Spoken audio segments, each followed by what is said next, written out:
Hello जक्कास, मैं राजकमल वर्मा आपके लिए केमिस्ट्री क्लास 12 टर्म 1 का चैप्टर सॉलिड स्टेट डिस्कस करने जा रहा हूँ। बच्चों, ये जो हमने बैच लॉन्च किया है इसका नाम है गदर 12 टर्म 1 के लिए है, तो गदर 12 टर्म 1। और इसमें मैं राजकमल वर्मा, आर के वर्मा केमिस्ट्री डिस्कस करेंगे and very talented sir Saurabh sir physics discuss करेंगे और the ultimate sir Ashish sir वो मैथ डिस्कस करेंगे। बस आपको प्रॉपरली पढ़ना है, ये मेरा विश्वास है कि आप बहुत अच्छा कर पाएंगे। आप बस सिस्टमेटिक पढ़ते जाइए और क्वेश्चन करते जाइए। हमारा टारगेट है कि 12 to 13 डेज़ के अंदर पूरा ये कवर करना है, ठीक है। पूरा आपका 12th का सिलेबस कवर करना है कुछ अच्छे क्वेश्चंस के साथ में कि क्वेश्चंस कैसे बनते हैं।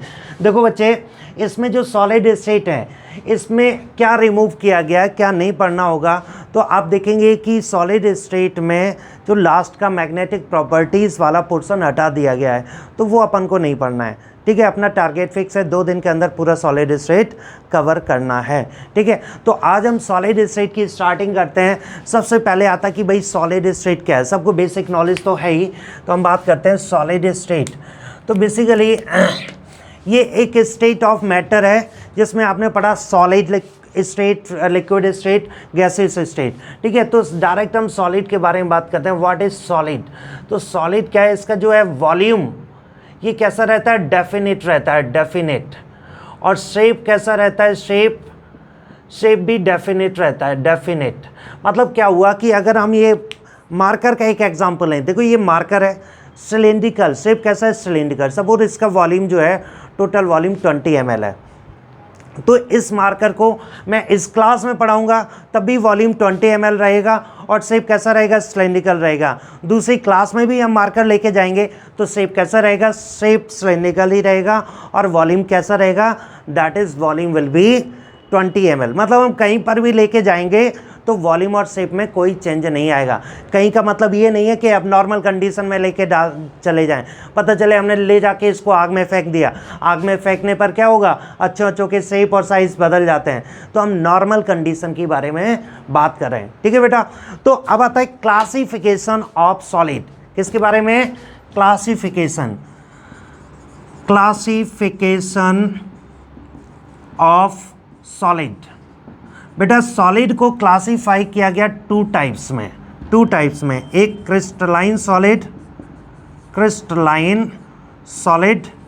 और दूसरा होता है अमॉर्फस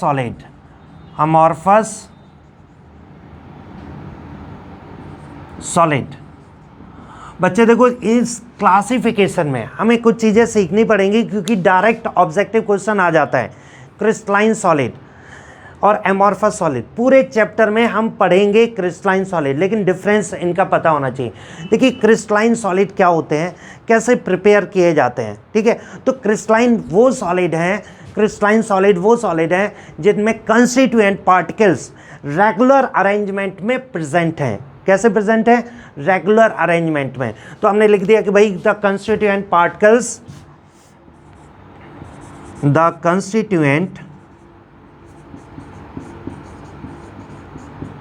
particles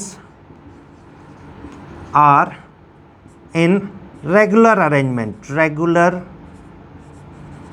arrangement। और जबकि इसमें क्या होता है, रैंडम अरेंजमेंट। अब रेगुलर का मतलब क्या होता है, एक लाइन से सिस्टमैटिक तरीके से, जैसे हमने कहा Na+Cl- Na+Cl-। अब Cl- के नीचे क्या आएगा, Na+ आएगा, Na+ के नीचे क्या आएगा, Cl-। एक सिस्टमैटिक पैटर्न से अरेंज है। रैंडम अरेंजमेंट का मतलब क्या हुआ सब कुछ फैला हुआ पड़ा है, एकदम रायता फैला के रखा हुआ है। जैसे होता है ना, बच्चों के कमरे देखो जाके, तो उन्हें कि शर्ट इधर पड़ा, पैंट उधर पड़ा, खास तौर पे अगर वो स्कूल से हैं तो सॉक्स इधर फेंक दिए और टाई इधर डाल दिए, ज्योमेट्री बॉक्स कहाँ पड़ा हुआ है, तो वो कैसा है, रेगुलर अरेंजमेंट। और जनरली बड़े लोगों का क्या होता है, सब कुछ सिस्टमेटिक, जनरली बोल रहे हैं, परफेक्ट नहीं है। अपना भी कमरा देखोगे ना जाके तो वो बच्चों की तरह ही सही रहता है। मतलब हम भी ऐसा कोई मैनेज करके नहीं रखते हैं, बुक्स वगैरह भी ऐसे ही बस रखते जा रहे करते जा रहे हैं और इकट्ठा क्या हो जाता है, ढेर टाइप का हो जाता है। तो वो जो अरेंजमेंट कहलाता है दैट इज रैंडम अरेंजमेंट। अब बताइए क्रिस्टलाइन सॉलिड तैयार कैसे होते हैं। बेसिकली ये control cooling of molten substance prepared by controlled cooling of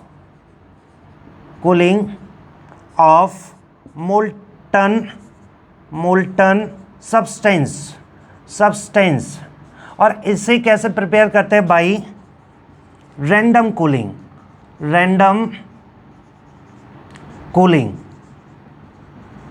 of molten substance, random cooling of molten substance. मतलब इसका मतलब क्या हुआ, कंट्रोल कूलिंग और रैंडम कूलिंग। कंट्रोल का मतलब होता है कि जैसे मोल्टन सब्सटेंस है, एल्यूमिनियम मेटल है, मेल्ट कर दिया, अब उसको क्या कर रहे हैं, धीरे धीरे क्या कर रहे हैं, कूल कर रहे हैं। जैसे हर घंटे 10 डिग्री टेम्परेचर डाउन कर रहे हैं, हर घंटे 10 डिग्री टेम्परेचर डाउन कर रहे हैं, तो एक सिस्टमैटिक पैटर्न में कूल करते हैं। तो इससे क्या होता है, कंस्टिट्यूएंट पार्टिकल एक रेगुलर पैटर्न में अरेंज हो जाते हैं। इसमें क्या होता है कि सपोज किसी का मेल्टिंग पॉइंट है 350 डिग्री सेल्सियस, कितना, 350 डिग्री सेल्सियस, और सडनली उसका टेम्परेचर कर दिया -35 डिग्री सेल्सियस, तो जो जहाँ जैसा पड़ा है वहीं क्या हो जाएगा, क्विंच हो जाएगा, फ्रीज हो जाएगा। तो इसे बोलते हैं रैंडम कूलिंग। ठीक है, अब कुछ पॉइंट मैं यहाँ पर बता देता हूँ, चलिए इधर लिख देते हैं कि जो क्रिस्टलाइन सॉलिड होते हैं, पहले सुन लीजिएगा, क्रिस्टलाइन सॉलिड में शार्प मेल्टिंग पॉइंट होता है। शार्प मेल्टिंग पॉइंट का मतलब है कि जैसे हमने कहा किसी का मेल्टिंग पॉइंट है 379.5 केल्विन, तो फिक्स है 379.5 डिग्री सेल्सियस पर पूरा सब्सटेंस मेल्ट कर जाएगा। ठीक है ना, उससे पहले मेल्ट करेगा, मतलब पहले अगर आप 379.4 डिग्री सेल्सियस भी रखेंगे तो मेल्ट नहीं करेगा। इतना टेम्परेचर देंगे पूरा का पूरा क्या हो जाएगा, मेल्ट हो जाएगा। जबकि एमॉर्फस सॉलिड में क्या बताया गया, एमॉर्फस सॉलिड जो होता है उसमें मेल्टिंग पॉइंट रेंज क्या होता है, मेल्टिंग पॉइंट रेंज। ये इसलिए बता रहे हैं बेटा, डायरेक्ट ऑब्जेक्टिव क्वेश्चन बनता है कि भाई एमॉर्फस सॉलिड की प्रॉपर्टी क्या है, 4 ऑप्शन दिए जाएंगे और उसमें आपको प्रॉपर्टी टिक करना होगा। ठीक है, तो यहाँ पर इसमें बोल दिया गया, उसमें जो एमॉर्फस सॉलिड होता है बेटा, मेल्टिंग पॉइंट रेंज होता है। मेल्टिंग पॉइंट रेंज का मतलब हुआ कि सपोज कोई सॉलिड है, उसका मेल्ट करना स्टार्ट हो रहा है 45 डिग्री सेल्सियस से और मेल्ट हो रहा है up to 75 degree Celsius.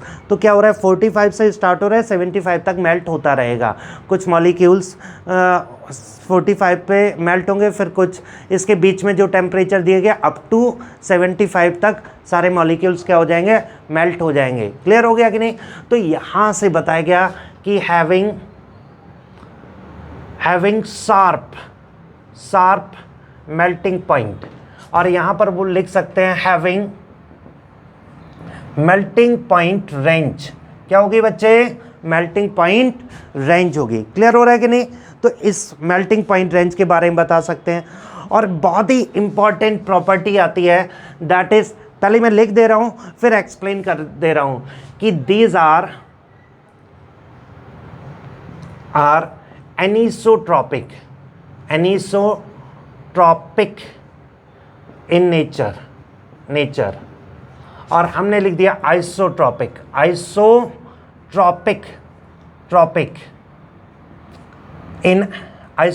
In nature.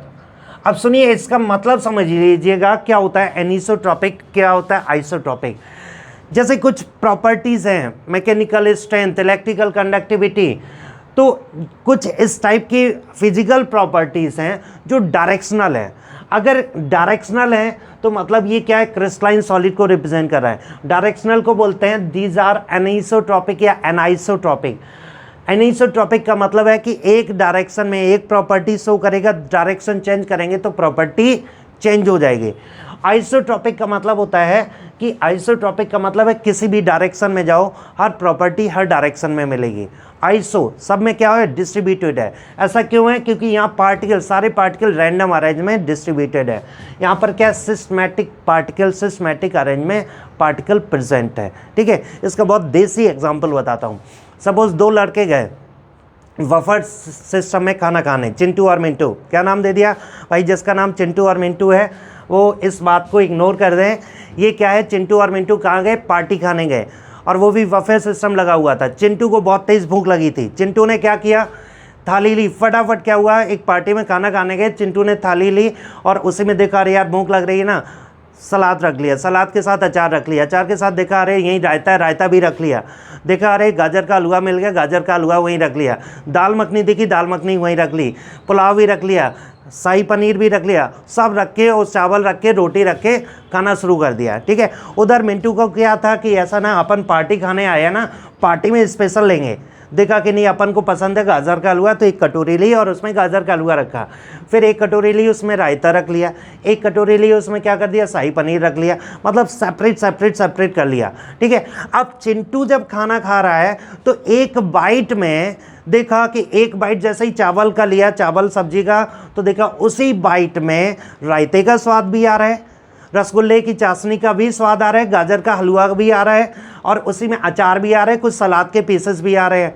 ठीक है, तो मतलब क्या हो रहा है कि सारी प्रॉपर्टी एक साथ आ रही, क्यों आ रही है, क्योंकि सब कुछ फैला पड़ा है। जबकि मिंटू का क्या कंसेप्ट था कि भाई अपन को गाजर का हलवा खाना है तो चम्मच घुमाएंगे गाजर के हलवे की तरफ, अगर अपन को शाही पनीर खाना है तो चम्मच घुमाएंगे शाही पनीर की तरह। तो अब बताइए किसकी प्रॉपर्टी, किसे आप एनिसोट्रॉपिक बोल सकते हैं और किसे आइसोट्रॉपिक। तो बच्चे एनिसोट्रॉपिक क्या हुआ, मिंटू की थाली जिसमें रेगुलर पैटर्न में, सिस्टमैटिक पैटर्न में क्या रखा है, सब्जी वगैरह परोस के रखी है, जबकि चिंटू की थाली में क्या है, बेसिकली सारे सब्जियां, सारी मिठाई, सब कुछ एक साथ रखा हुआ है। तो आइसोट्रॉपिक इन नेचर कैसा हो जाएगा, दैट इज चिंटू की थाली।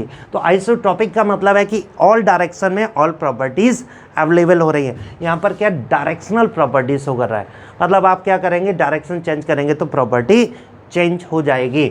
तो एक तो आइसोट्रॉपिक इन नेचर और एनाइसोट्रॉपिक इन नेचर के बारे में बताया।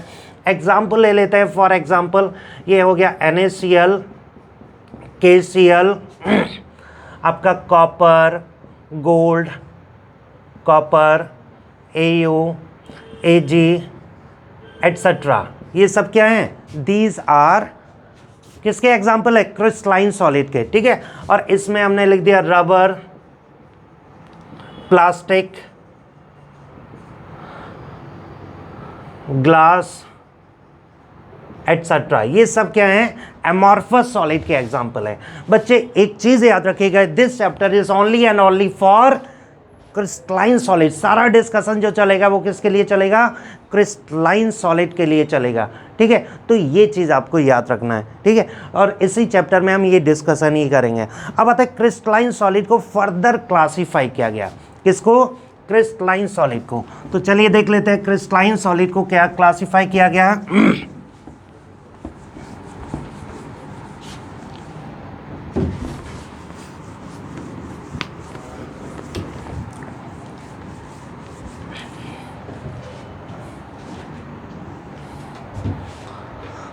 क्रिस्टलाइन सॉलिड को फर्दर क्लासिफाई किया गया है, क्रिस्टलाइन सॉलिड, आयनिक solid, solid, metallic solid,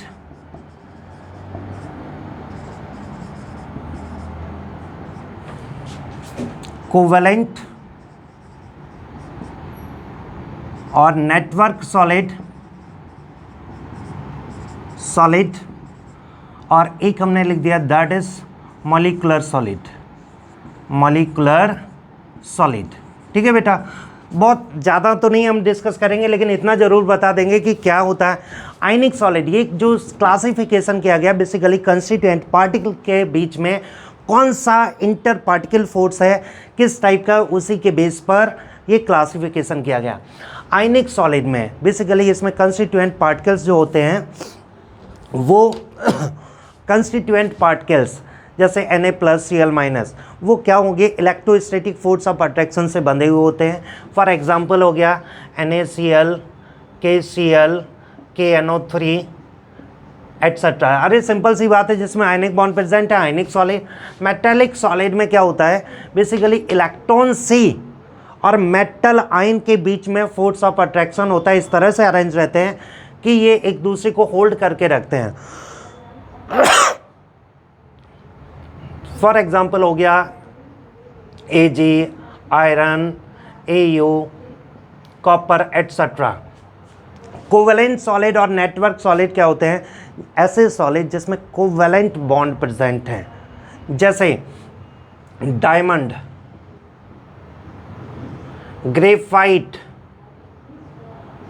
graphite, boron nitride etcetera. ये क्या है? Covalent solid. अब आते हैं मॉलिक्यूलर सॉलिड। ऐसे सॉलिड जिसमें डिस्पर्सन फोर्सेस अवेलेबल हैं, या इंटरमॉलिक्यूलर फोर्सेस अवेलेबल है इनके। ऐसे सॉलिड जो कोवेलेंट मॉलिक्यूल है और इंटर पार्टिकल फोर्सेस अवेलेबल है, तो बेसिकली इनको फर्दर क्लासिफाई किया गया। क्या क्या? These are non polar solid, polar solid और hydrogen bonded.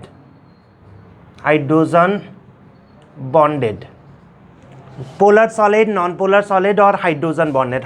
Non polar solid में जो फोर्स होता है it is weak dispersion force. क्या बोलते हैं? Weak London dispersion force. तो इसमें एग्जांपल हो गया, जैसे एग्जांपल है non polar molecule H2O2 etcetera solid state में, ठीक है। और पोलर सॉलिड, पोलर जिसमें डाइपोल इंट्रैक्शन, कौन सा अट्रैक्शन होता है? डाइपोल इंट्रैक्शन होता है, जैसे HCl हो गया, HBr हो गया, HI हो गया। ये पोलर मॉलिक्यूल है, तो इनके जो सॉलिड बनेंगे, सॉलिड स्टेट में जब ये आएंगे तो ये इनके एग्जाम्पल बनेंगे।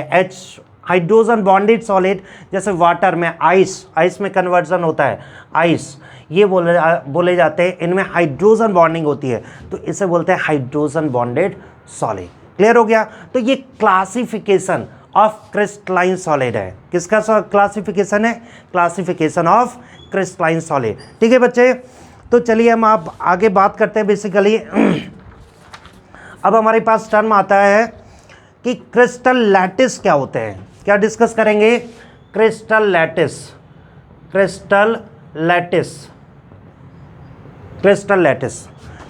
दो टर्म हम डिस्कस करेंगे यहाँ पर, क्रिस्टल लैटिस और unit cell. Basically crystal lattice आपने देखा, जैसे दीवार बनाई जाए, दीवार बनाते में हमें क्या लगता है?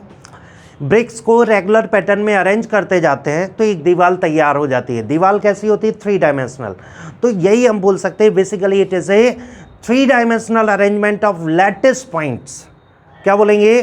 3 dimensional arrangement of lattice point in a lattice और in a crystal is called crystal lattice. सुन लीजिएगा, a 3 dimensional arrangement of lattice point in a lattice और crystal is known as crystal lattice और स्पेस लैटिस। इन स्पेस और lattice आप बोल सकते हैं, तो that is known as crystal lattice और स्पेस लैटिस। क्लियर हो गया? और ईच पॉइंट, जो पॉइंट होता है, each point in corner is known as lattice point. Each point of the crystal in space lattice is known as crystal, that is lattice point. Clear हो गया बेटा? तो सच इज तो हमने लिख दिया गया। बेसिकली क्या बोलेंगे? 3D arrangement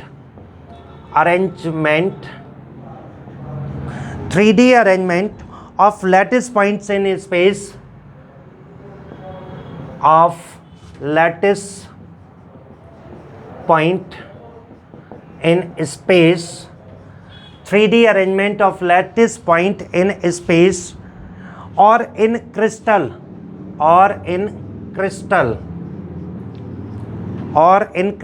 is called a crystal lattice, is called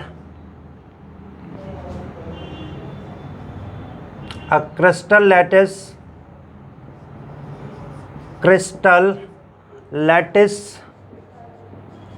और स्पेस लैटिस।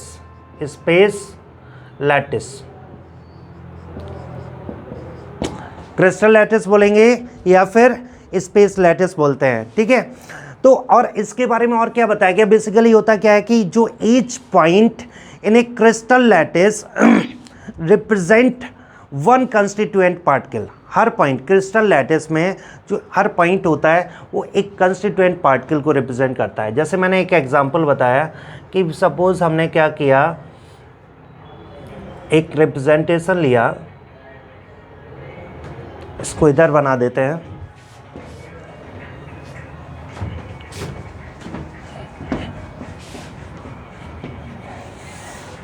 Crystal lattice. देखिए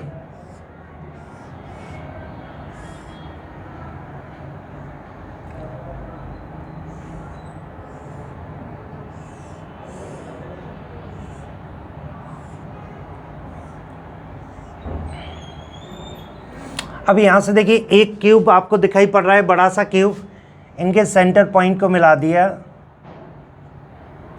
एजेस के सेंटर पॉइंट को, और इसको मिला दिया।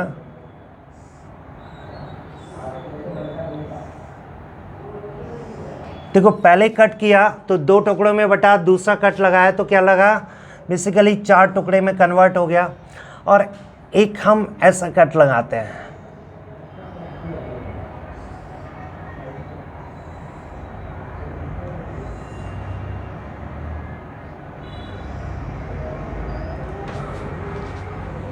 अब आप चेक करेंगे ये जो सिस्टम हमारा बना हुआ है ये 8 पीसेस में, एक तरह से 8 छोटे छोटे क्यूब हैं उनमें बट चुका है। और ये जितने भी कॉर्नर दिखाई पड़ रहे हैं, जितने भी कॉर्नर दिखाई पड़ रहे हैं, ये सारे के सारे जहाँ पर पॉइंट हैं, जहाँ पर मिल रहे हैं, सारे के सारे रिप्रेजेंट कर रहे हैं, दीज आर लैटिस पॉइंट। क्या रिप्रेजेंट कर रहे हैं, लैटिस पॉइंट। और इन लैटिस पॉइंट पर कंस्टिट्यूएंट पार्टिकल्स प्रेजेंट है। क्या प्रेजेंट है, इन सभी लैटिस पॉइंट पर कंस्टिट्यूएंट पार्टिकल्स प्रेजेंट है। ठीक है, तो इन्हें बोलते हैं दैट इज स्पेस लैटिस। इसे पूरे को बोलते हैं स्पेस लैटिस, स्पेस लैटिस। और ये जो पॉइंट है इन्हें बोलेंगे these are lattice point, lattice point. और इसमें बताया गया कि एक छोटा सा पार्ट जिसके बार बार रिपीट करने से ये तैयार हुआ है, एक हम छोटा सा पार्ट निकाल लेते हैं कि हमारे पास में एक छोटा सा पार्ट जिसके बार बार रिपीट करने से एक पूरा तैयार हुआ है सिस्टम, पूरा सिस्टम तैयार हुआ है। इससे हमने सेपरेट कर लिया, एक सिस्टम तैयार हुआ है, that is known as unit cell. क्या बोलेंगे, यूनिट सेल। तो बच्चे यूनिट सेल क्या होता है, एक स्मॉलेस्ट यूनिट जिसके बार बार रिपीट करने से एक पूरा स्पेस लैटिस तैयार हो जाए, दैट इज नॉन एज, इसे हम बोलेंगे यूनिट सेल। ठीक है, तो this is unit cell. Clear हो गया कि नहीं।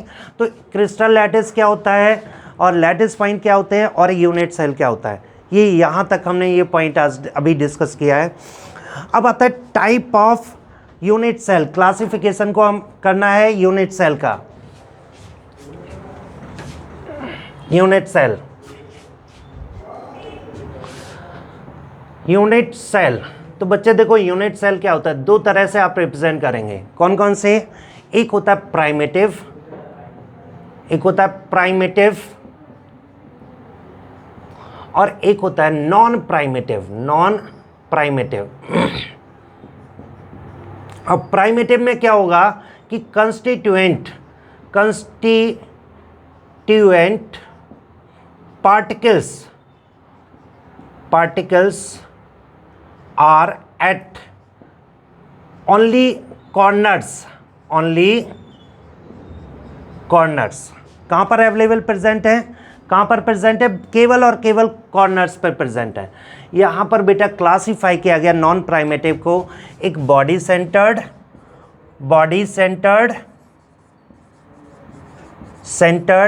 एक आता है फेस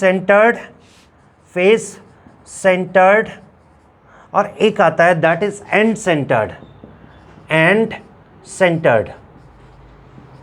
क्या क्या हो गया बेटा, एक हो गया बॉडी सेंटर, मतलब यहाँ पर सिर्फ कंस्टिट्यूएंट पार्टिकल कहाँ पर प्रेजेंट है, दैट इज प्रेजेंट इन, जैसे एक हमने बनाया यहाँ पर एक क्यूब बनाया, क्यूबिक यूनिट सेल के बारे में बात करते हैं।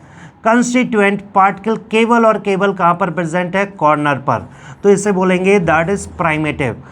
अब आता है बॉडी सेंटर। अगर हम बनाते हैं बॉडी सेंटर, तो एक सपोज हमने क्यूब ही ले लिया और क्यूब में बॉडी सेंटर बना रहे हैं, तो कॉर्नर पर तो प्रेजेंट है ही, corner as well as body center भी प्रेजेंट होगा, इसे बोलेंगे बॉडी सेंटर्ड यूनिट सेल। ठीक है, क्यूबिक है तो body centred cubic unit cell बोलेंगे। फेस सेंटर के बारे में बात कर लेते हैं हम लोग।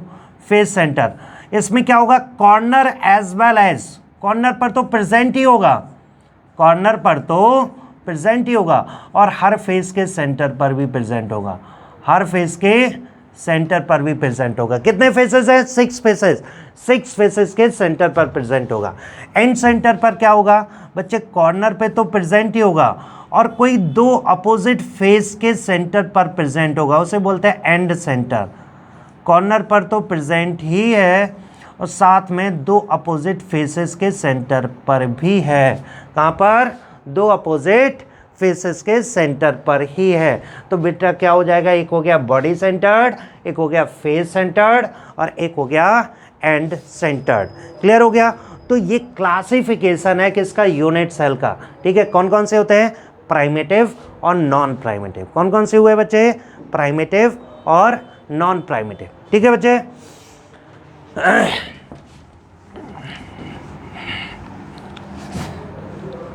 अब एक काम और करेंगे आज के लेक्चर में, एक चीज़ और हम सिखा के जाना चाहते हैं, दैट इज कि हमारे पास में there are 14 lattice corresponding to 7 crystal system.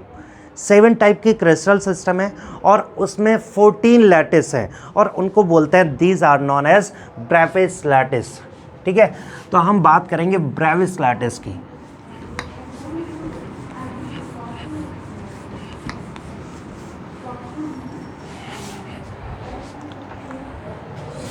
Crystal system, crystal system, basically there are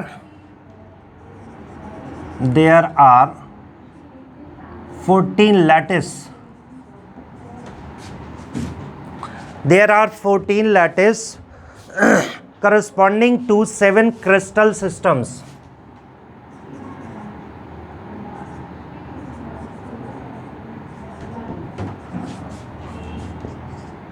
7 crystal system, crystal system known as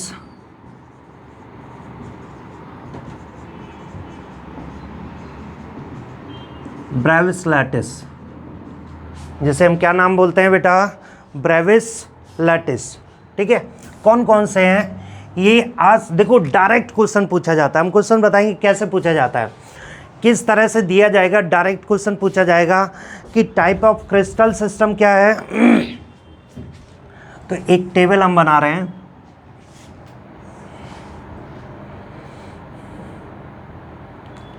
type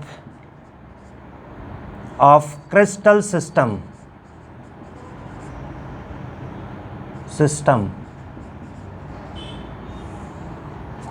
possible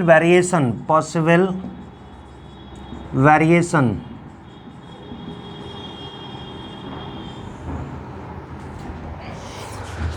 और इसमें होता है एक्सियल डिस्टेंस या एज लेंथ,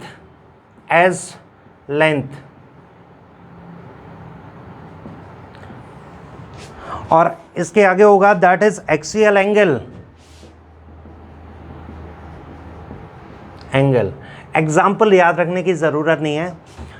सबसे पहले हम बात कर रहे हैं दैट इज क्यूबिक सिस्टम। किसके, क्यूबिक। देखिए पॉसिबल वेरिएशन में हम लास्ट में, देखिए हमारे पास 7 टाइप के क्रिस्टल सिस्टम होंगे।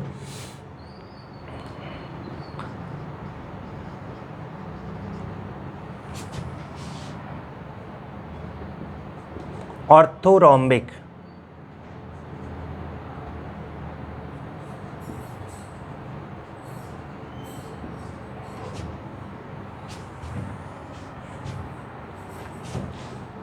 Monoclinic,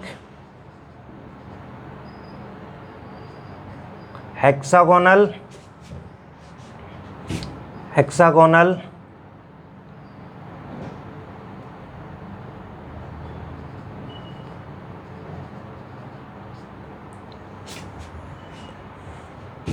रोहम्बोहेड्रल,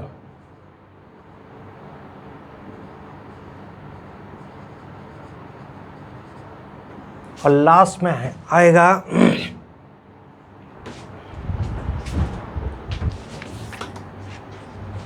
that is triclinic, triclinic.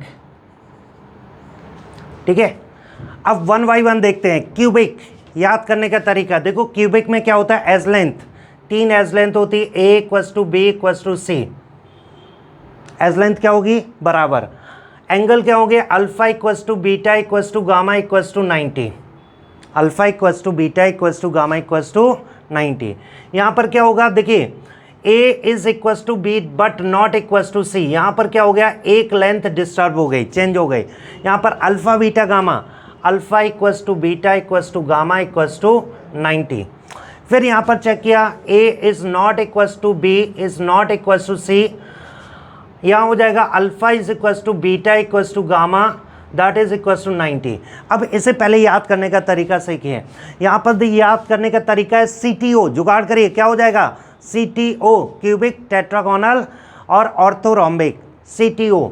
यहाँ पर क्या होगा, एंगल तीनों के सेम है और वो भी 90 डिग्री। सिर्फ क्या हो रहा है, ABC बराबर, AB बराबर, C नहीं बराबर, ABC तीनों ही डिफरेंट, ABC क्या हो जाएंगे, तीनों डिफरेंट हो जाएंगे।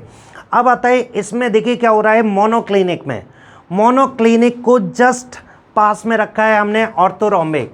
तो ये थोड़ा क्या ना, यहाँ से देखिए ये मिलता जुलता है, ये क्या है, इसका जुड़वा भाई है। ये बोलता है कि A is equals to B not equals to B और नॉट इक्वस टू सी। और दो एंगल यहाँ से बताया गया कि दो एंगल दिए गए, alpha is equals to gamma is not is equals to 90 but beta is not equals to 90। ये इसका जुड़वा भाई है, जुड़वा में थोड़ा सा डिफरेंस आ गया। कह रहा है कि ABC तीनों डिफरेंट हैं, ABC तीनों डिफरेंट है, अल्फा बीटा गामा 90 है, यहाँ कह रहा है alpha gamma 90 but beta different than 90। ठीक है, तो ये तरीका इसका हो गया कि पहले तो CTO याद कर लो और CTO के बाद फिर ऑर्थोरोम्बिक और मोनोक्लिनिक के बारे में याद कर लो। फिर यहाँ से देखिए हेक्सागोनल, हेक्सागोनल का अगर आपको फिगर याद आ रहा हो, कुछ इस तरह से होता है हेक्सागोनल। हमने ये बनाया, एक हेक्सागोनल बेस बनाया और ये एंगल होता है 120, सारे एंगल 120 120। और यहाँ से देखो, अगर हम इस पर एक परपेंडिकुलर डालते हैं, जैसे ये हमने क्या किया, एक परपेंडिकुलर डाला, तो ये भी 90 रहेगा और ये भी क्या रहेगा, 90 रहेगा।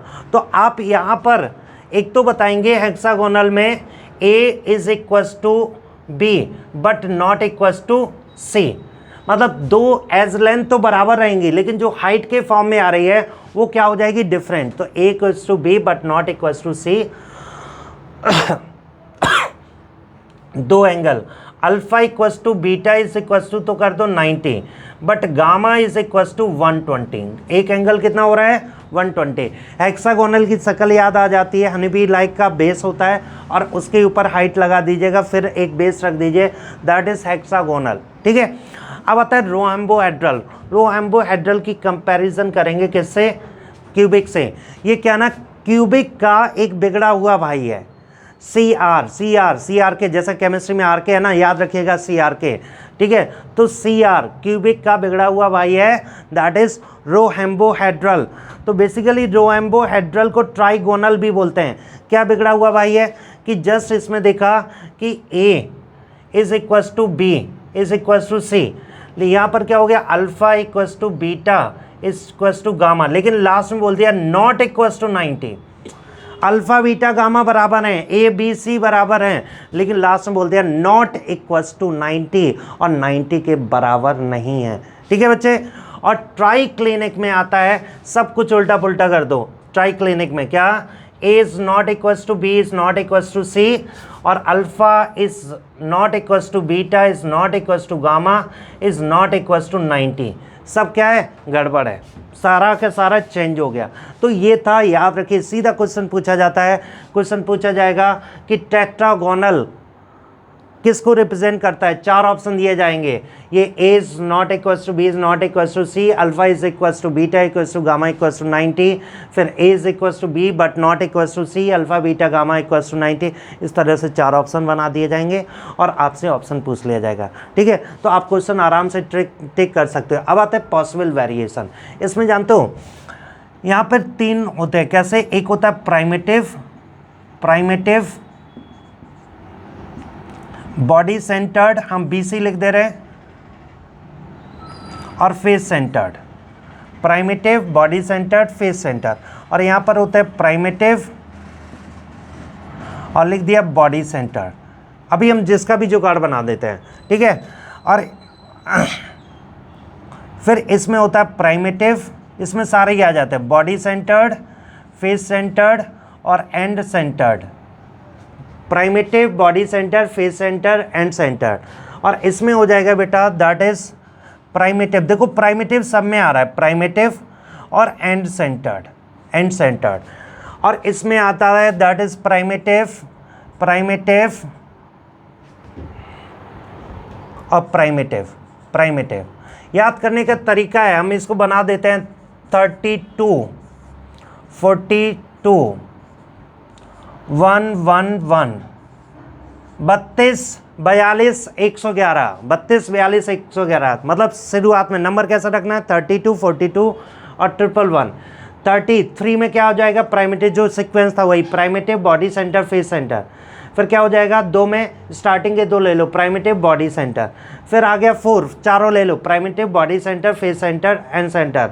और फिर आ गया 2, प्राइमेटिव और एंड सेंटर। याद रखना बॉडी सेंटर ना जाके क्या जाएगा? And centre. सिर्फ इसको याद रखना है। फिर प्राइमेटिव।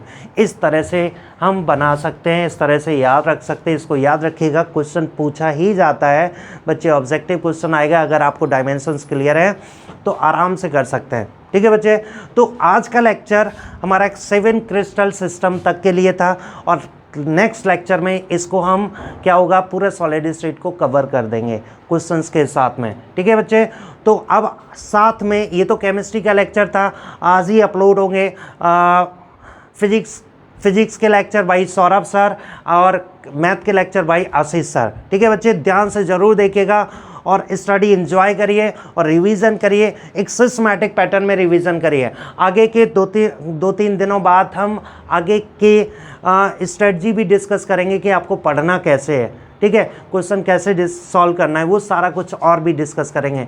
ओके बच्चे, ठीक है, गुड लक, जक्कास।